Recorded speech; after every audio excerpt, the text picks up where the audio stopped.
I will pass over to Claire Newing, who's from the National Archives of the UK. Claire is a web archivist there, and she's going to be talking about their quality assurance workflow. I hope. I can't see Claire on my screen at the moment, but I hope she's around joining us.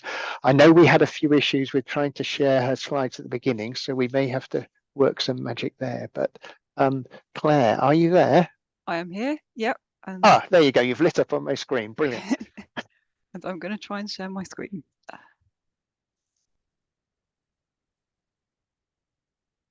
So I can see your slides in the kind of editing view at the moment. Yep. Now I can see them in presentation view. That looks perfect. Okay, Okay. Claire. Brilliant. There you go. Thanks. Thanks. Hi, everybody. My name is Claire, and I am a web archivist at the National Archives of the UK, which you can see a lovely picture of a brutalist masterpiece of a building here. And I'm going to talk today about our web archive QA workflow.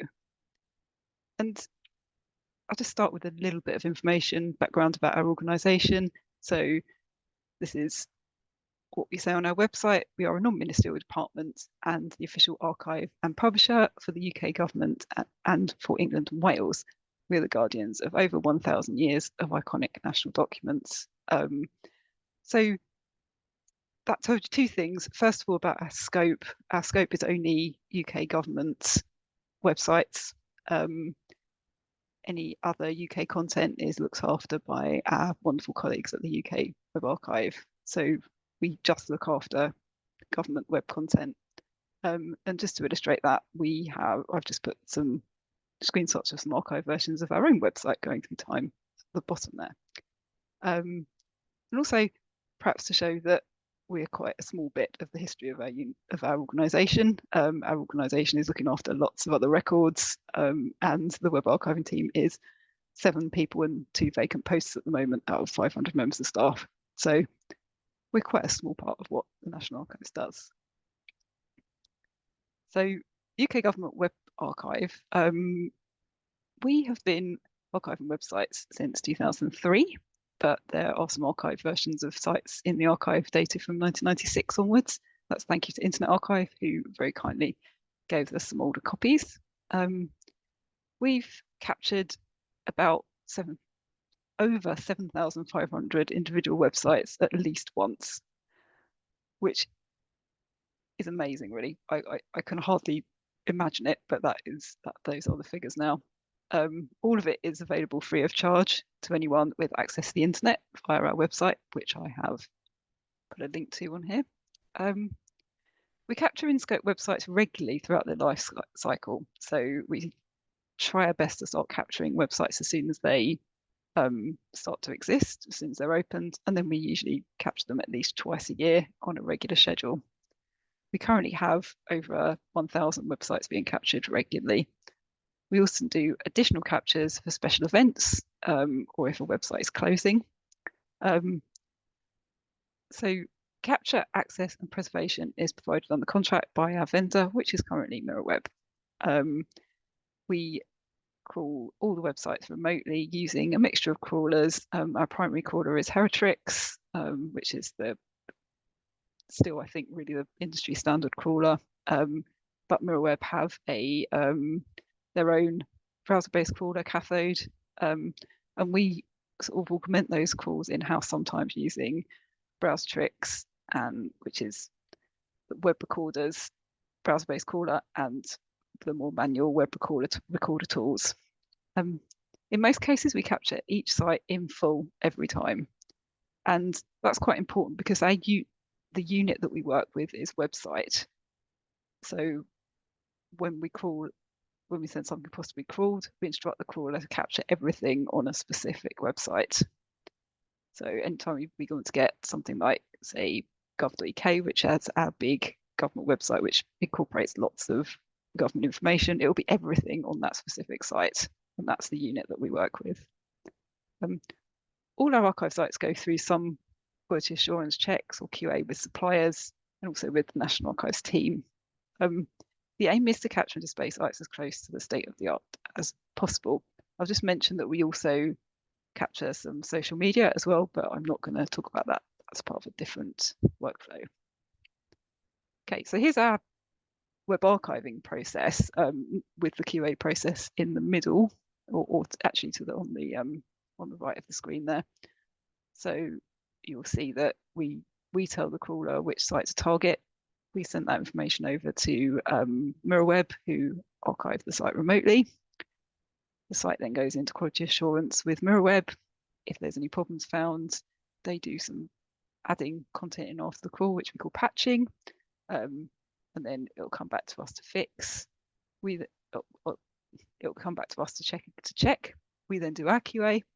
We can assign it back to MirrorWeb if there are still problems, and that will go round until we're happy with the site or we feel that we can't do anything else, and then we'll publish it. And then after it's published, it's available to the public, and then post-publication, it's added to our catalogue, and we update our search index and our A to Z list. And so what I'm going to be talking about today is the quality assurance bit of it, which is roughly points 1 to 4 on here. So the aim of our QA workflow are, I think, really threefold. We want to get all archive sites as close to state-of-the-art quality as possible. And when we say state-of-the-art, we mean, in this context, as near behavior and look to the live site when we captured it as possible, but within the limitations of the technology we have available and the resources we have available. We also use our workflow to make sure we use our limited resources efficiently, and to make sure that the information we gather during the capture and QA parts of our process is recorded and well managed so we can make use of it in future. And it's quite interesting that listening to two workflows today, which are quite new and near the beginning of their lives, because this is what you might call a mature workflow. It's been worked on for about 15 years plus. I've been working on it for 15 years, and it existed before I started working on it. And we constantly review and refine it as we're going along. I've just added yesterday the workflow to Copter in the cow section, hence why you've got a nice picture of a cow illustrating this page. So please go ahead and have a look. I couldn't fit the workflow on the slide. The slides in this presentation, it's too big. So you might want to have a look at that while I'm talking or afterwards. So the beginning, what we consider to be the beginning of our quality assurance process is pre-crawl checks. These are done before the crawl is launched. We aim to ensure that the information we send across with the crawl order is as complete as possible to try and make sure we get the crawl right first time. In web archiving, it's quite important, I think, to try and get things that the crawl config right up front, because then things are captured in the shortest possible period. The longer you leave things after the crawl is finished to add things in, you start getting temporal problems. And with the number of sites we crawl each month, it sometimes can be nearly 2 months after the crawl has been launched before we actually finish off QA. So it's much better to get it right, so we pitch as much as possible up at the beginning. So for our pre-crawl checks, we currently check, is the entry URL seed for the site correct? If it's not, we'll update it or not crawl something if it's gone. Is the site still being updated or is it dormant? If we can see that a site's not been updated since the previous crawl, we're likely to postpone the crawl, or if it definitely looks like it hasn't been updated for a long time, we'll probably make the decision to stop crawling that site. And we'll keep a record of that so we know why we didn't crawl in accordance with the schedule. So in future, if researchers are interested, they'll be able to see why we made that decision. We check whether there's an XML sitemap. XML sitemaps are very important for web archiving because it helps the crawler find content in quite an efficient way. Is the XML sitemap still there? Has it changed since the last crawl? If there wasn't one before, has one appeared? We'll make sure we add that. We update pagination patterns. So web crawlers are set to capture sites to a specific number of hops from the home page. We normally do 15. If there's a paginated page where the numbers are bigger than the number of hops, the crawler won't capture them automatically, so we add them as additional seeds. This is largely the case for things like pages of news, etc. We check for new pagination patterns. We check for content hosted on third-party locations, for example, downloads or images. We check whether the site's been redesigned since the previous crawl. If it has, we might need to do additional checks further down the line, or we might need to recheck what third-party locations we used. And we also might have some specific checks to do for specific sites at crawl time based on previous knowledge. The list is constantly reviewed and refined, and we can add things in, like if there's something we need to do temporarily for a specific reason, because of a process change, we can do that. And this is all done using our knowledge management database, which has got the great name WAMDB, but it's actually boringly stands for Web Archiving Management Database. And everything about the crawls is stored in those databases, is stored in that database, and the crawl order is generated from that database and sent over to our contractors or our vendors MirrorWeb to crawl. Once the crawl is launched by MirrorWeb, a Jira ticket is set up. This is where I'm going to start sounding a bit like an advert for Jira. I promise you it's not. It's just that we use Jira and it works really well for us. I'm sure there are other tracking systems available that will work just as well, but Jira is the one that we use. So yeah, there's lots of screenshots of Jira here. So the Jira ticket is set up as soon as the crawl is launched. There's one ticket per crawl, and they're linked to a parent ticket which brings together all the crawls of a specific site. All correspondence between TNA and the vendor is on the ticket from that point. And you'll see from the screenshot here, this is what a ticket looks like. It's got the name of the site.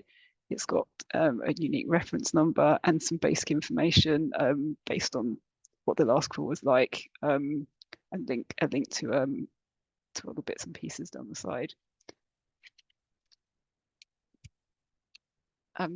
Once the crawl is finished, the first stage of what you might call post-crawl QA is the auto QA process will run.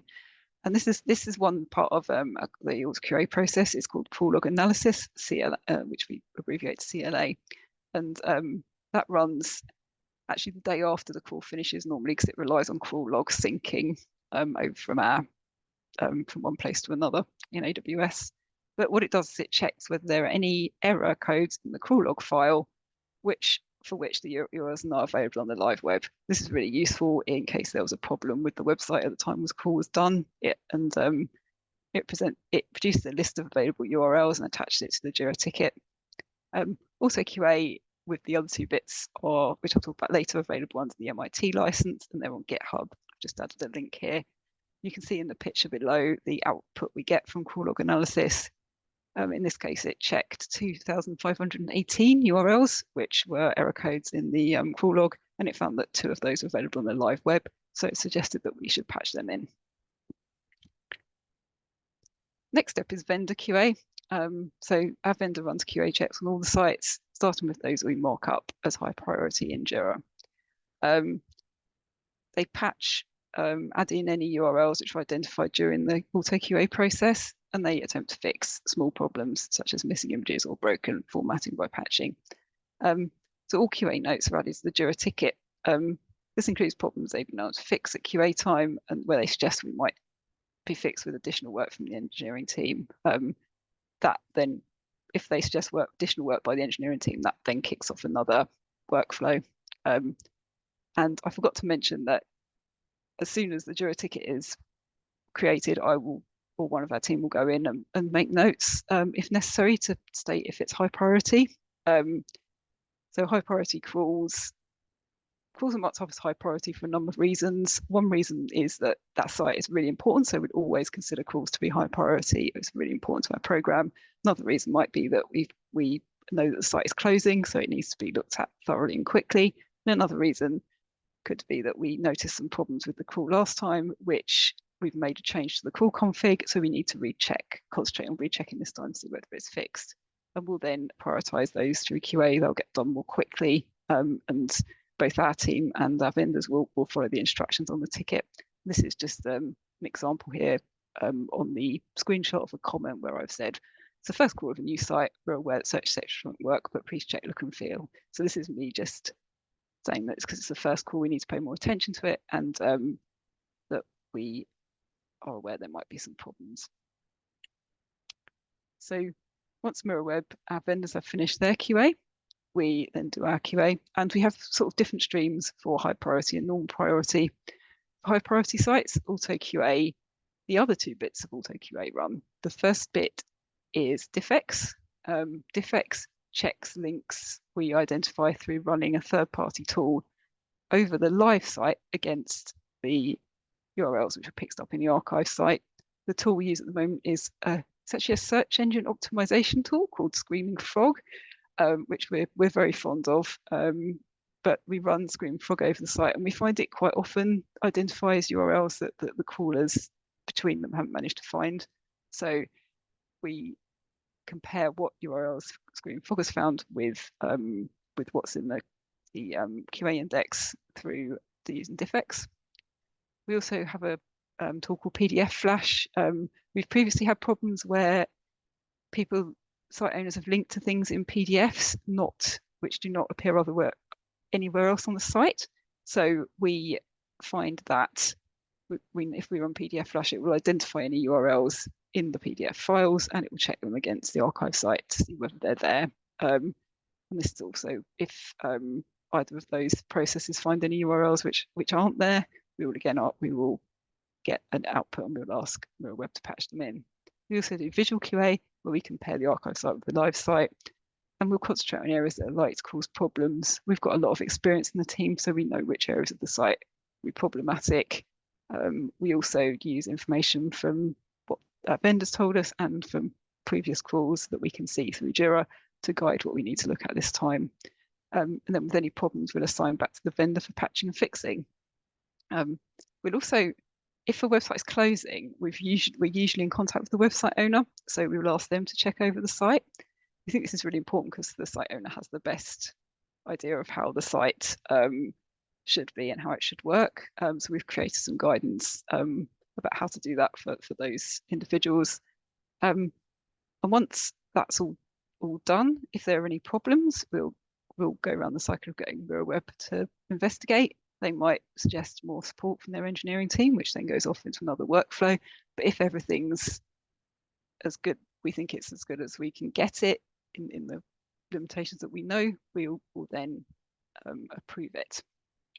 The normal priority crawls, we don't have the resource available to run those detailed checks, particularly running Screaming Frog over websites takes a really long time. We don't have time to do that for every single site. So for non-priority crawls, we will just do visual QA. We'll concentrate on areas that are likely to cause problems, as we did with high priority. And again, we'll use information from vendor and previous calls to guide. We might find if a site has never caused us problems in the past and Mirrorweb haven't found us any problems this time, the site we won't spend a lot of time on that site. We'll assign a time by looking at what priority things are. And again, if we find any problems, they go back to the vendor for patching or fixing. So patching and further work, the supplier will do any patch me request and investigate fixing problems. If any problems can't be resolved by patching, they'll suggest work by their engineering team, and we do if that's a separate workflow. We have a certain number of hours we can use through the contract to deal with specific problems with sites, and we have to use prioritization to decide how to use those hours, but that is a separate workflow. And when that work's done, the ticket will be signed back to us to check, and then when it's as state of the art as possible, we will approve it. And then we get to publication. Publication is the end of the QA process. So if we found any information during the process which may be helpful for future crawls, we'll either add it to the Jira parent ticket or to WAMDB, and that will then be used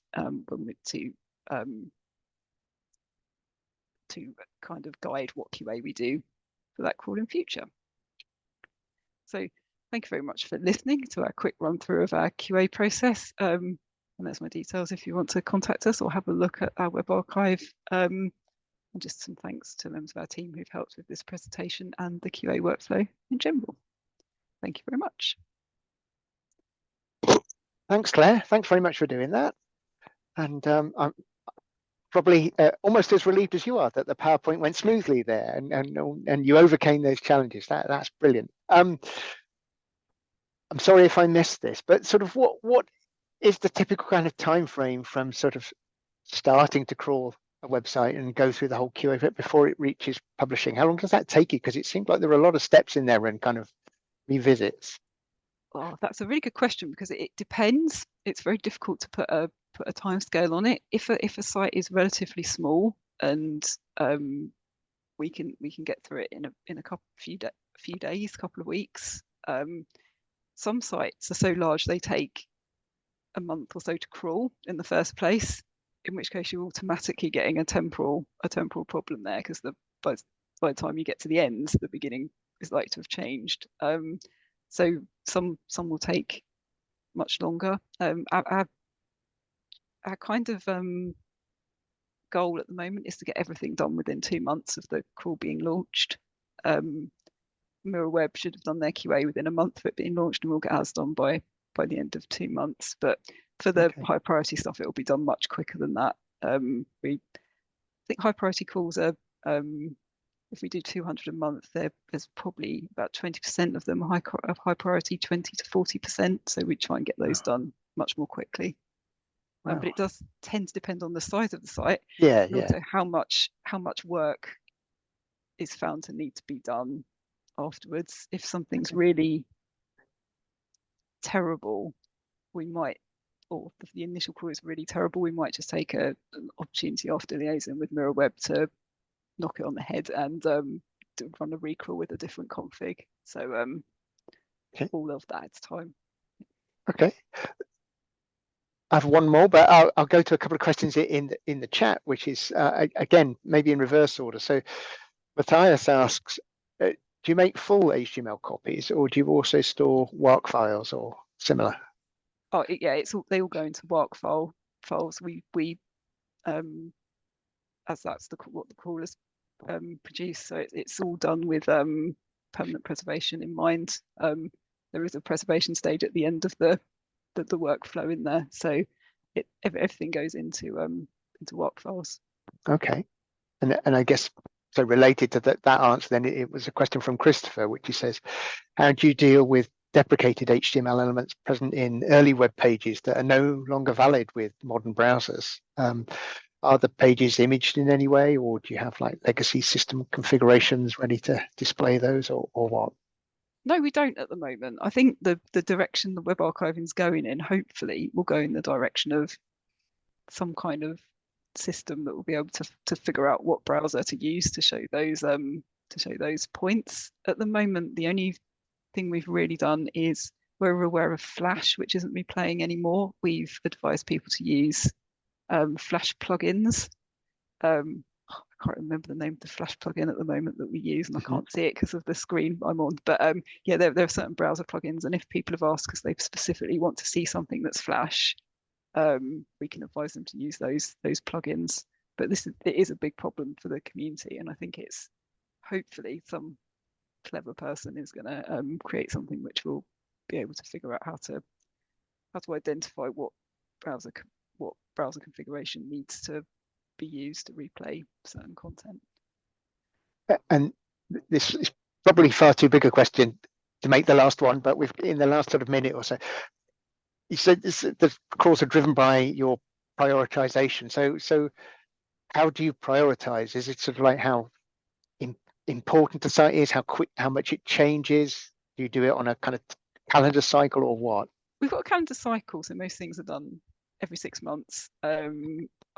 Gov.uk is done every month because it's so we consider it key to our to government web, the key to the government web stake, I guess. At the moment, there's so much important content on there. But for priority, we do talk to website owners. They might advise us that they need their site to be crawled more often because of how it changes. But really, we stick to 6 months and we tell people that that's what we're going to do, and could they please leave their content on the site for 6 months, and it should get captured. If people contact us to tell us their site is closing, we'll prioritize that, and we'll do a much more thorough QA of that to make sure that whatever's on the site before it closes is there and works well. Brilliant. Okay, well, thanks for that, Claire. Thanks for your presentation. And thanks for giving us your contact details. I noticed a lot of the speakers have done that. And so anything that maybe we can't pick up in the chat, perhaps we can pick up sort of in conversations offline, or you can always send messages via the DPC and we can pass them back to the speaker. So thanks again to Claire, to Harry, to Zach, and to Kieran.